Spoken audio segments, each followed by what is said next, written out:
Hi நண்பர்களே, இப்போ நீங்கள் பார்த்துட்ருக்க இந்த பழத்தின் பேர் என்ன அப்படின்னா முள் சீத்தாப்பழங்க.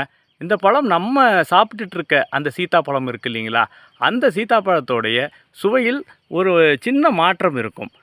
இந்த மரத்தின் இலைகள் இருக்குது இல்லைங்களா, இந்த இலைகளை நீங்கள் காய வச்சு தினமும் சாப்பிட்றதுக்கு முன்னாடி ஒரு 6-7 இலைகளை கொதிக்க வச்சு ஒரு அரை டம்ளர் வர அளவுக்கு அந்த எடுத்துக்கிட்டு ஆற வச்சு வெறும் வயிற்றில் தினமும் காலையில் இரவிலும் குடிச்சிட்டு வந்தீங்கன்னா கேன்சரை தடுக்கக்கூடிய மருத்துவம் உள்ள இலைங்க.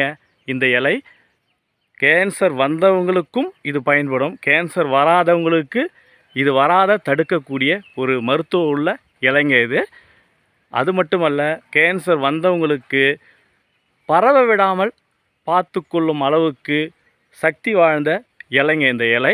முள் சீத்தாப்பழம்